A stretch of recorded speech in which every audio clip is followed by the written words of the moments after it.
It's Liverpool's turn to succumb to an injury time goal as they taste defeat for the first time this season. Defeats also for Chelsea and Manchester United. A late injury time equaliser for Spurs salvaged a point against bottom of the table Wolves, while City dispatched Burnley 5-1 pretty comfortably. This is the North Bank's weekend wrap.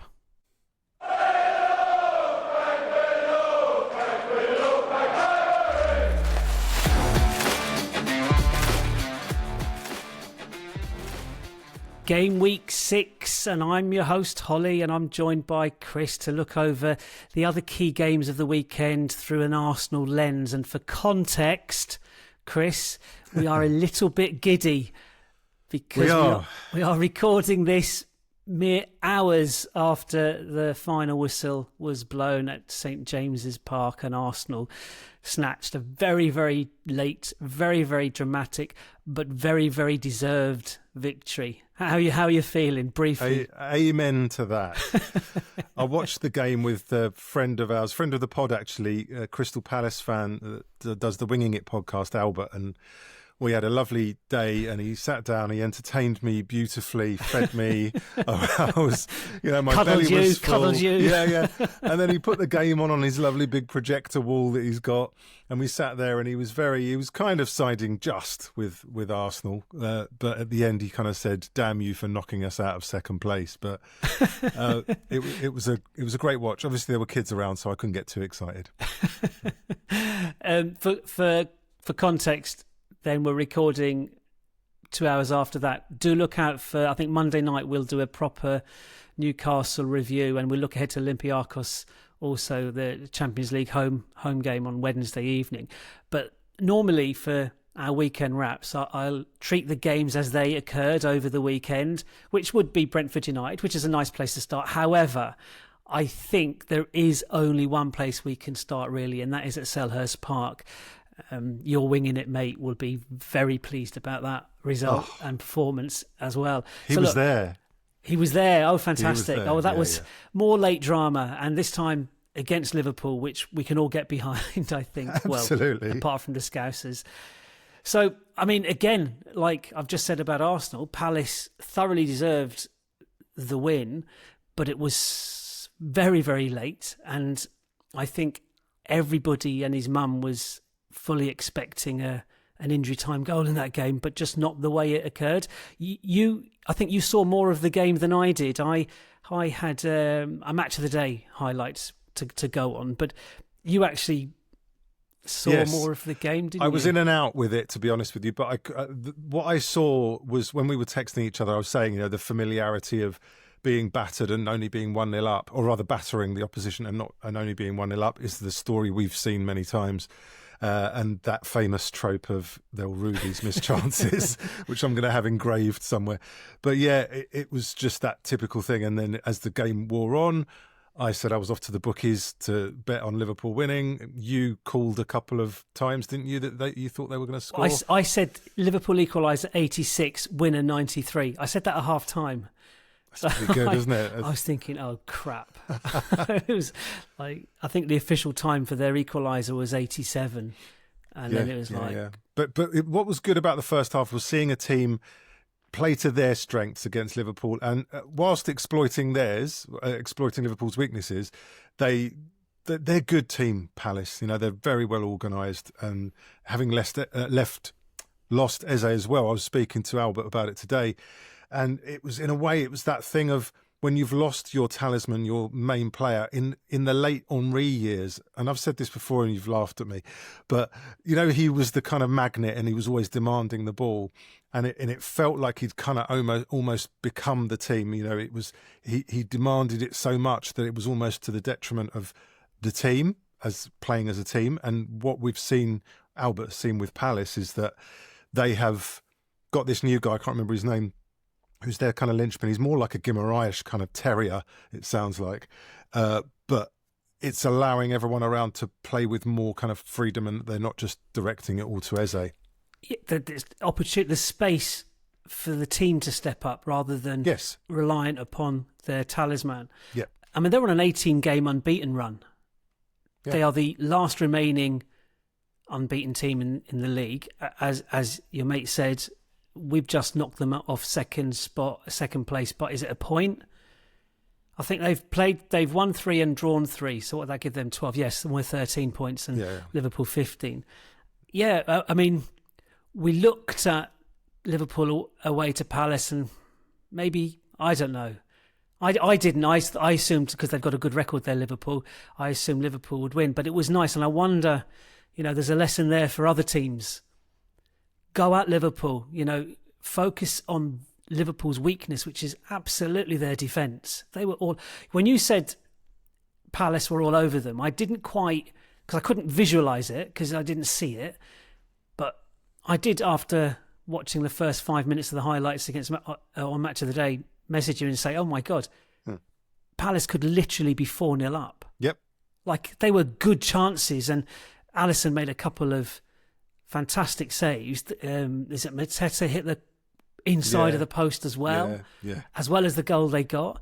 Liverpool did have one chance. I think it was palmed onto the post from Gravenberch at one point, and then in the second half, Wirtz missed it. I mean, I cannot hear any media coverage of spending 116 million quid on a player, and he's now your James Bond. He's your 007, isn't he? He's 7 games, no assists, no goals, no assists, and he missed an absolute sitter against Palace.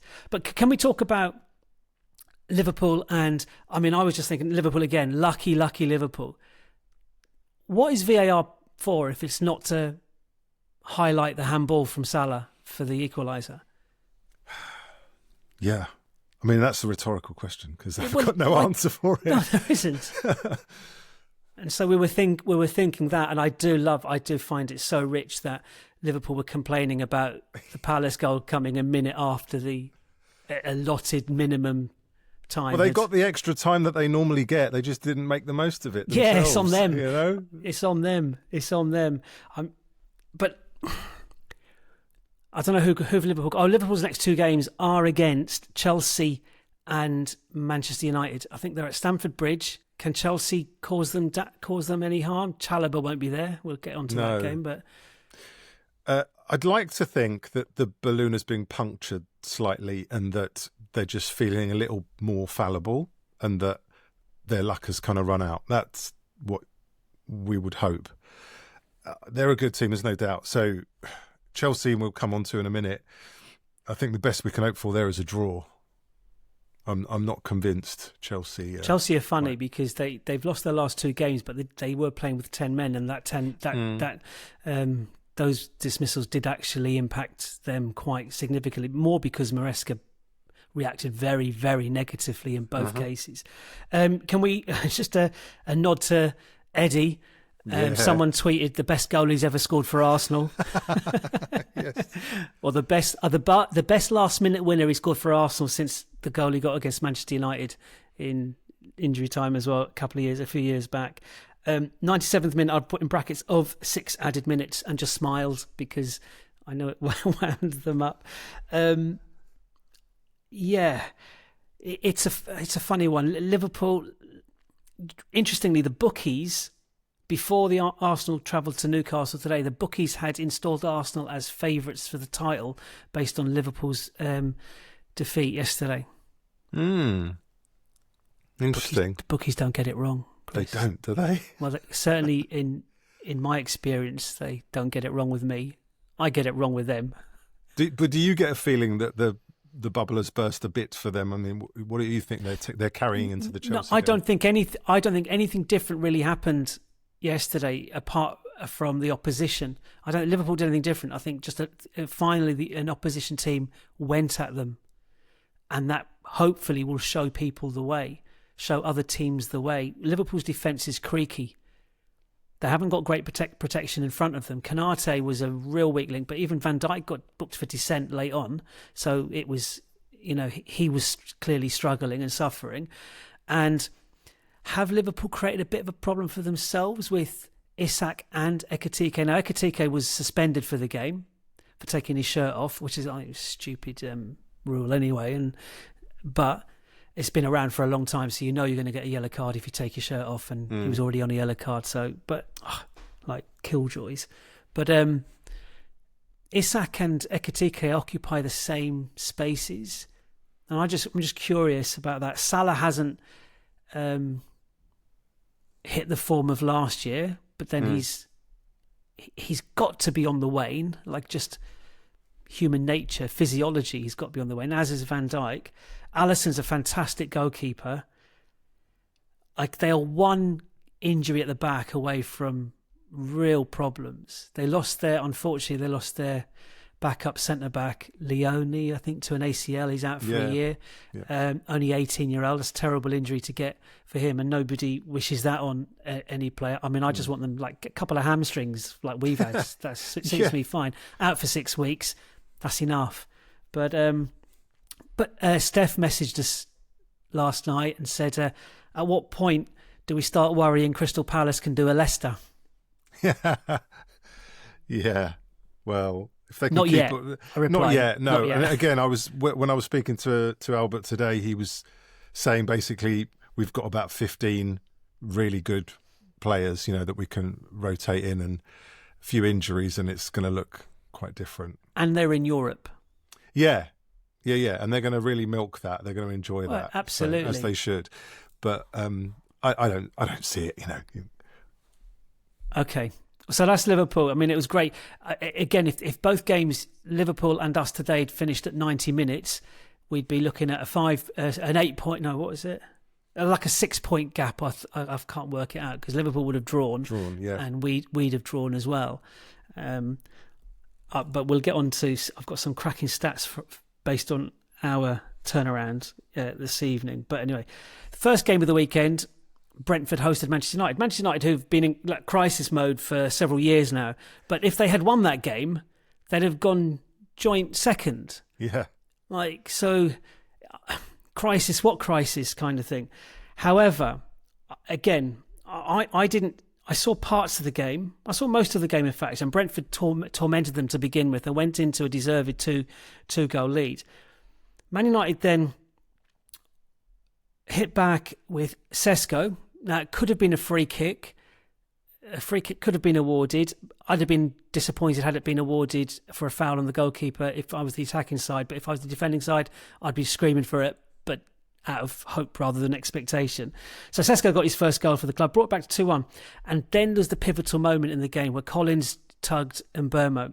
Penalty. Now, why on earth that is not a red card, I will never know. For me, that's a shocking decision. I'm not looking at it. I'm looking at it objectively, not as an Arsenal fan. It's a shocking decision. The justification was Mbeumo wasn't in control of the ball. Okay, I've got two things to say about that. Number one, because he was being fouled. Right. Right? Okay? I mean, it literally makes no sense. If my students said some stuff like that to me, I'd give them a clip around the ear. I wouldn't, just for the record.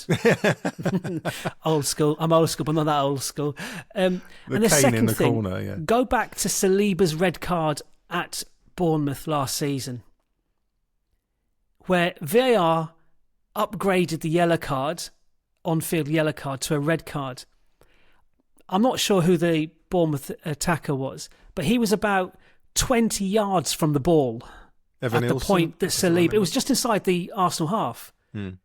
Like, he was nowhere near... He denied a goal-scoring opportunity. I mean, that's debatable anyway because of the distance he was from the ball. But Mbeumo was blatantly denied a goal-scoring opportunity. So, all right, what's his face? Bruno missed the penalty anyway.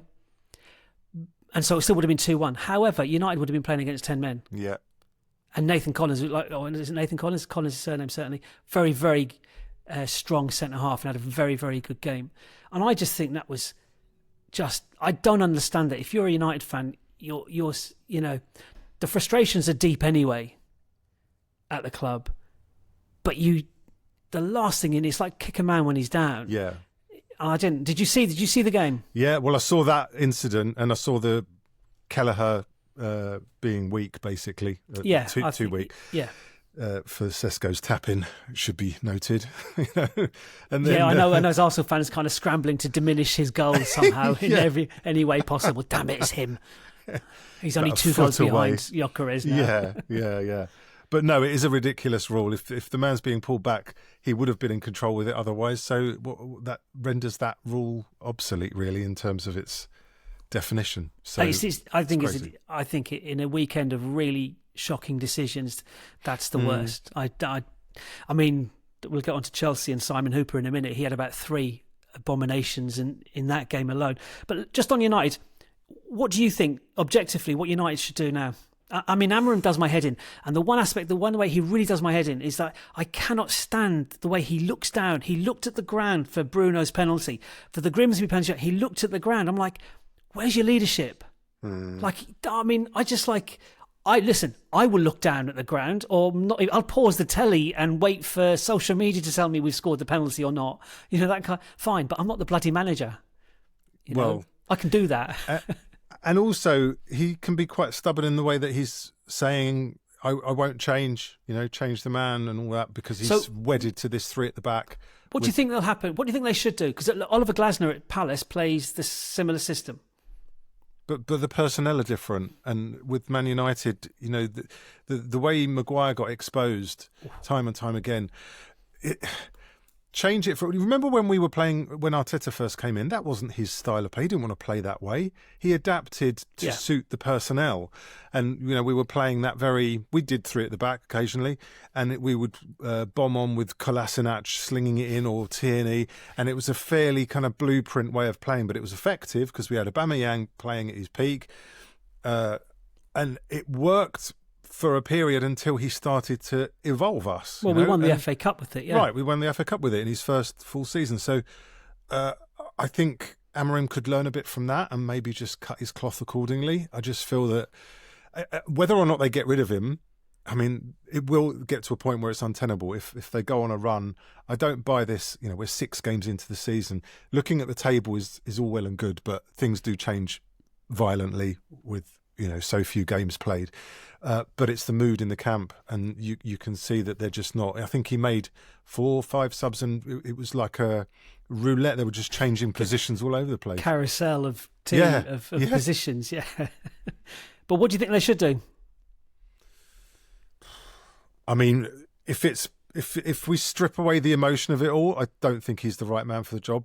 And there was that watershed moment, I think, with the Grimsby where, as you said, he was looking down, and that sort of gives off a vibe where you just think you're not the man to lead, effectively the biggest club in the country, possibly even the world, possibly even the world. Real Madrid and Barcelona. Yeah.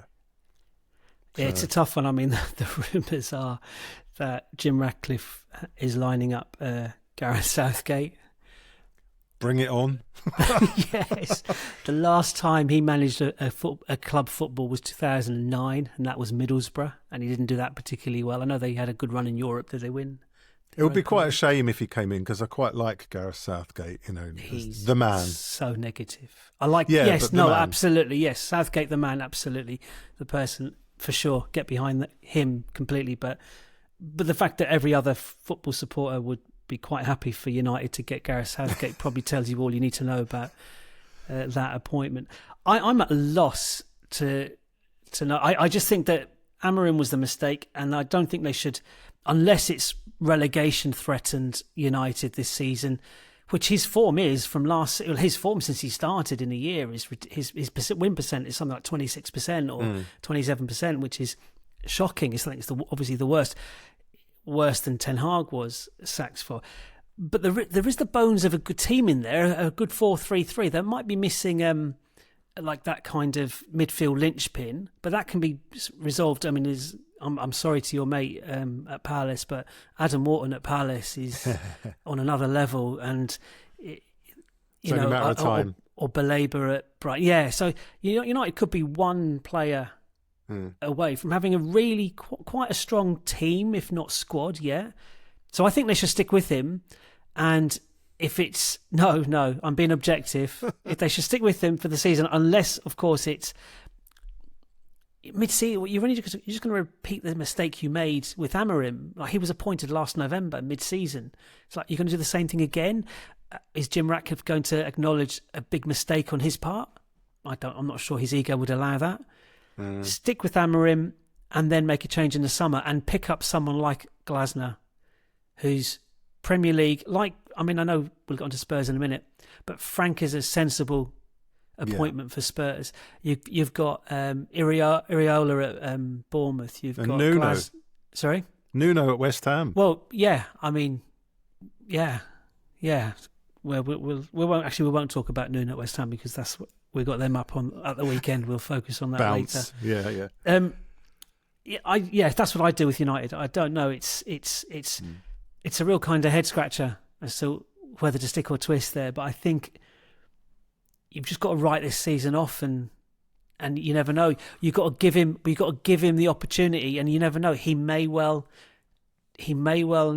kind of turn it around, but like a tanker, so slowly. It's slow, but for me, it's that personality thing. It's not just about on the pitch. It's that on the sidelines. You looking at your manager. It's Manchester United. You want an ambassador for the club. That you'll look at. I mean, Fergie, for all his faults, he was a scary bastard. Yeah. You look at Amorim and he looks like a kind of second-rate waiter. He's clearly suffering imposter syndrome, isn't he? He doesn't believe he belongs there, and I think he'd be quite happy. I think it'd be a blessing to get a payoff. Huge. 12 before November, like 12 million quid I've read somewhere, and that if he gets into the second year, it drops down quite a bit. So some people are anticipating he'll be relieved of his duties after that 12-month kind of point has arrived. Okay, we'll leave United there, and I'll just look at the next one. So we've talked about Liverpool defeat, we've talked about a United defeat, and now we're moving on to Chelsea-Brighton.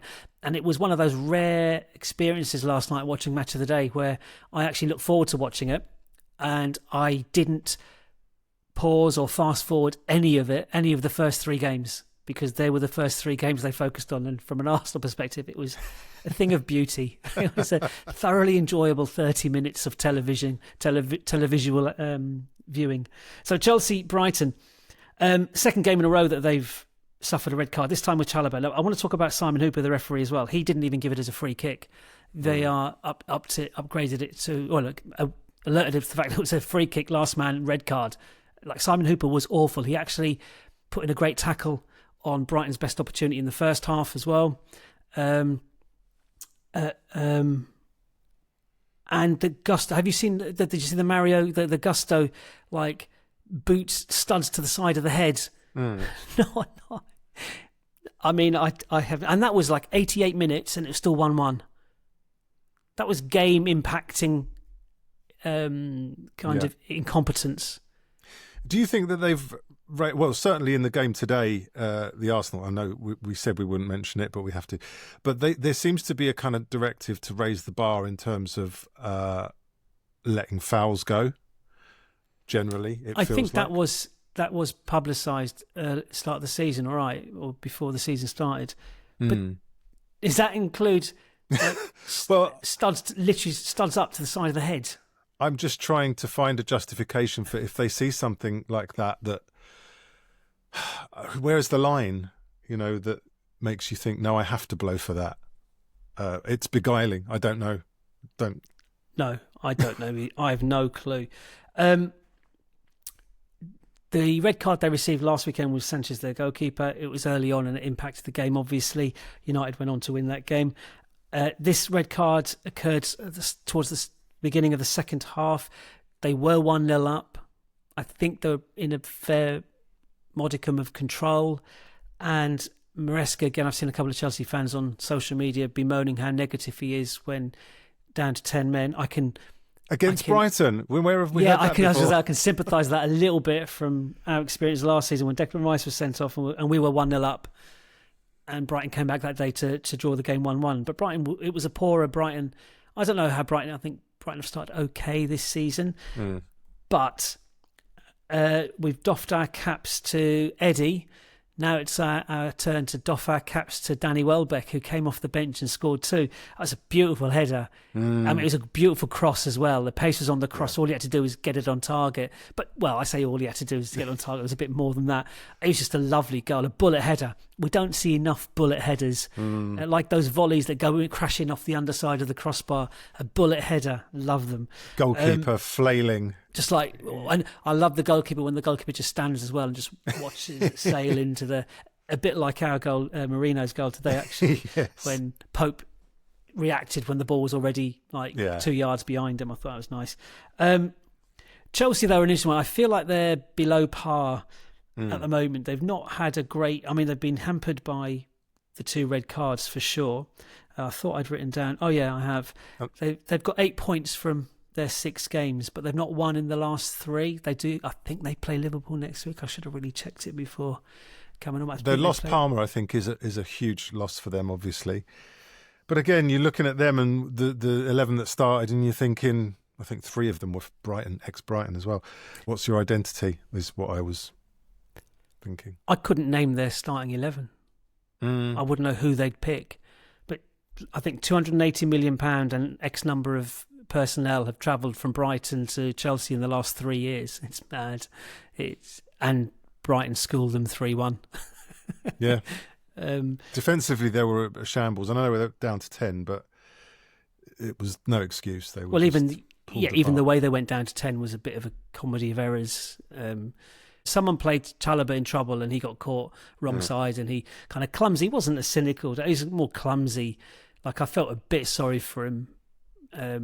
You have to make a challenge there, and it's a tangle of legs. It's and like amazingly, VAR have been very kind to Chelsea so far this season, but amazingly it went against them this time. Chelsea 8.6 games. I don't think they've had anywhere near as tough a run as we've had, or Liverpool have had. I mean, Liverpool. Jamie Redknapp was really funny today. He said, after the game, he said, well, everyone's gone about Arsenal's tough run. Liverpool have had a really tough run as well. They've had Bournemouth at home. It's like tumbleweed. It's like, Bournemouth at home. Bournemouth away, maybe. Bournemouth at home, you should be winning that game. Anyway. Chelsea, just what's their identity? Is that your kind of... Yeah. But maybe it is because they've got so many players and they're trying to rotate and try this and try that. I don't know. Look, bring it on. The longer they're in a kind of swilling around, trying to find the formula, long may it continue. And they've got Champions League as well to contend with, so that should be interesting. Yeah, they didn't have that last season, did they? They had the conference, which was a completely different squad, but there's no rotation or resting of entire first 11 players now. I'm just annoyed that Cole Palmer doesn't play against Liverpool, but he'll probably play against us. Yeah. It's all about us. Yeah.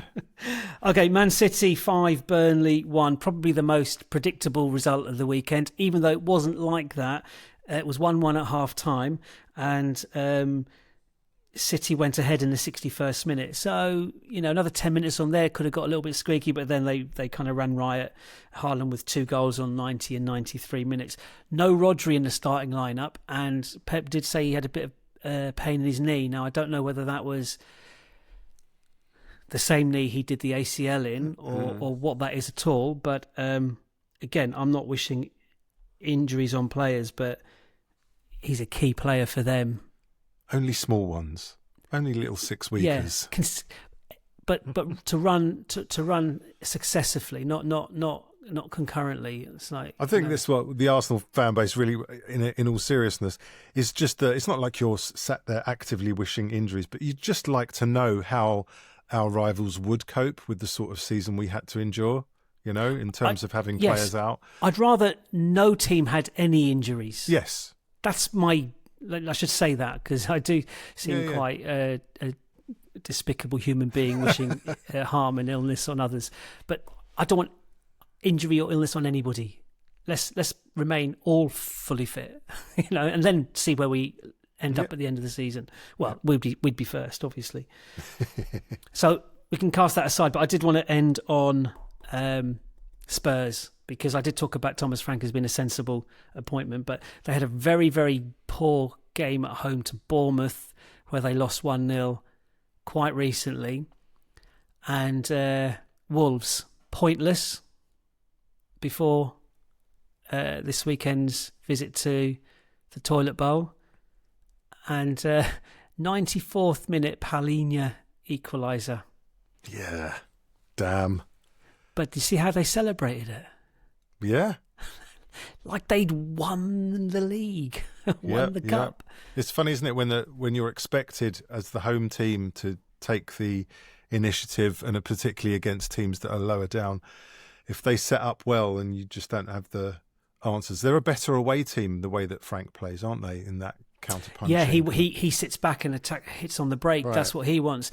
I did see a few grumblings. Xavi Simons played in the 10 role midweek and did really well there, but for some reason Frank moved him out onto the wing, and he was really ineffective there. But then later on, then he moved him back in, and he started to have more influence again. But again,